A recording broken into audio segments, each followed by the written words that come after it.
All right, we are back for the last two questions. So Miranda buys 3 pounds of apples for $1.89. We're going to fill in the table and then graph it as well as answer these questions. So for starters, this time we didn't fill in the words for you in the graph. So let's decide which one is the independent and which one's the dependent variable. And then that will coincide with our table as well. So think about which depends on which. I'll talk the two out. So does the amount of pounds you buy depend on the total cost, or does the total cost depend on how many pounds of apples you buy? I'm hoping when you were thinking about that, you were thinking the more pounds you buy, the more you're going to have to pay, or the less pounds of apples you buy, the less you're going to have to pay. So the money is depending on the pounds of apples you're buying. So remember, your dependent is the one that's depending. So your money, your dollars, was depending on the pounds of apples that you bought. When we put that back over here into the table, remember your independent variable is your X. So that is your pounds that you're buying. And the dollars, or the cost, is your dependent, because it is depending on the pounds that you buy.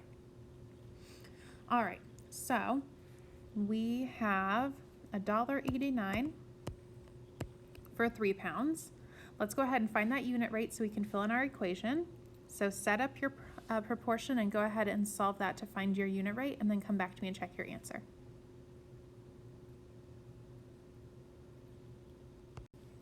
All right, hopefully you set up your proportion like this. We should have cross multiplied, got $1.89 divided by 3. Don't forget to raise your roof and bring that decimal up. 3 goes into 1 0 times, but goes into 18 6 times, which is exactly 18. Nothing left over. Bring down my 9. 3 goes into 9 3 times, which is exactly 9. So nothing left over again. So I am getting 63 cents, 0.63. Since it's money, I don't have to round. So 63 cents for every 1 pound. So here in my equation, I'm going to put 0.63 as my unit rate. That's what I'm going to use to fill in my table. So when I look over at my table, it doesn't show me 1 pound on there. So I'm not going to write the unit rate in there. I'm just going to have to use the unit rate, or use my equation, to fill in the rest of the table. So I need to do 2 times 0.63, 4 times 0.63. And they left me a blank, so I can do another number. So go ahead and pick another number you want to do, maybe 5 if you just want to keep going with the pattern. You could always put the unit right there if you want to go that way. But go ahead and solve those 3 and come back to me and check your answers.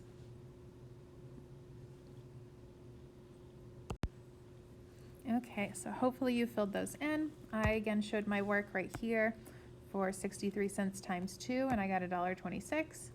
63 cents times 4, and I got $2.52. I chose to put my unit rate in there because I just think it's useful to have your unit rate on the table. Maybe you went with 5. If you did 5, it should have been $3.15, 3.15. You went with another number. You could have gone with any number, so I can't give you all those answers. But as long as you multiplied 0.63 times that number of pounds, you should hopefully have gotten the right answer. So now we are finally ready to graph. Okay, so remember your dependent variable is your y, and your independent variable is your x. So we're going to put our pounds down here on the bottom. I am going to, again, the biggest number on my table goes up to 4, so I need to go at least to 4. I'm probably going to go ahead and count the same way we've been counting and count all the way up to 5. So 1, 2, 3, 4, and 5. Again, these are our pounds of apples. And then my dollars, again, you can be more specific. You can count $1, somewhere like here, and then go in between. It's just not quite as specific. Your dot is going to be not quite as accurate. So I'm going to be really easy again and just go with these numbers. If they didn't number it for you, make it easy on yourself.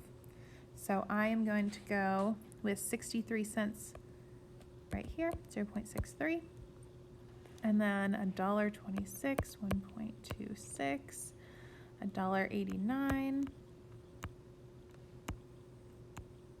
and let's see, 2.52.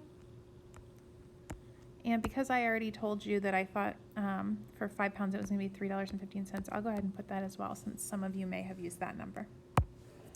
And then I'm going to go ahead and plot my points. So I know if I buy 0 pounds of apples, I'm going to pay $0.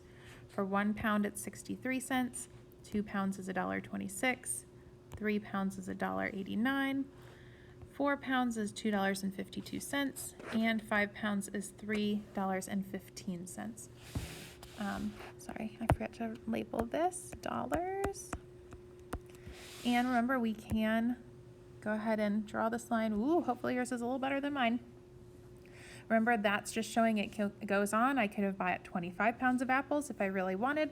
I maybe could have only bought half a pound of apples, and down here is where I would pay for that. So anything along this line is what the rate is showing. All right, last one. This one is a little bit tricky. So it says Harry's trying to figure out how many calories he burns each mile he runs. We're going to use the equation this time to fill in the table, and then we're going to graph from there. So they didn't give us an original rate exactly. They gave us the equation, and then we're going to have to work from there. So let's see. If you remember from earlier, I'm hoping you remember that this number in your equation is always your unit rate. So I already know that that is the unit rate. For every one whatever, it's 130.4 whatevers. We just got to figure out what those two things are. So when I look back, the two things they're talking about is the number of calories that he burned and the miles that he ran. So let's think about which one is depending on the other, so we can put it into our table and then answer those two questions at the bottom. So does the number of calories you burn depend on how many miles you run? So the more miles you run, the more calories you burn? Or does the amount of miles you run depend on how many calories you're burning?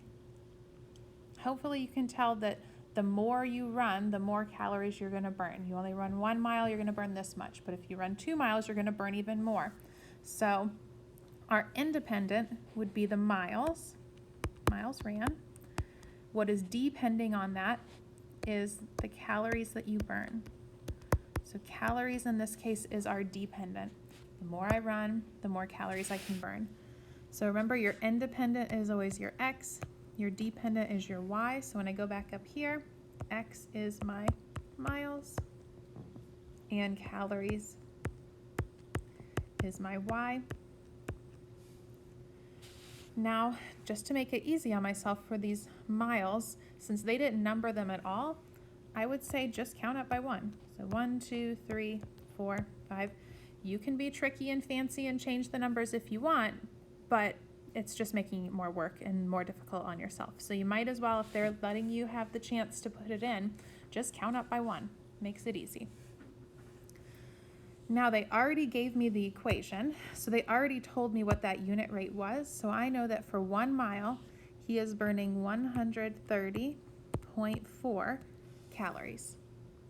Now remember, to use that equation, I'm plugging in the X. So I'm going to do 130.4 times 2, and then times 3, times 4, times 5, so I can fill in all of these Y's.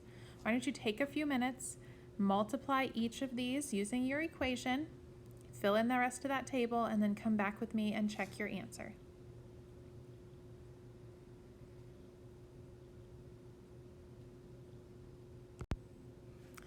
Okay, so here is my work for those 4 numbers you were filling in. So I did 130.4 times 2 and got 260.8. I did 130.4 times 3 and got 391.2.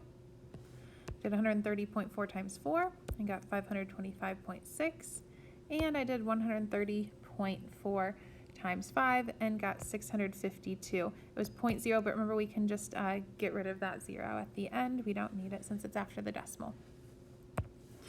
Now I can go ahead and do my graph. Why don't you go ahead and label, number, and graph your points, and then come back and check your answer with mine.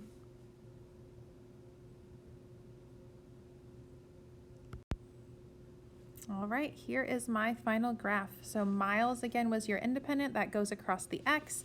Calories is your independent, goes up the Y. And I just labeled them as easy as possible. Again, counting up by the numbers that you put in your chart. You might as well make it easy on yourself. If you didn't do it this way, at least make sure you're lining them up properly. It should end up in this nice long straight line because it is a proportional rate. So it's going up by the same amount each time.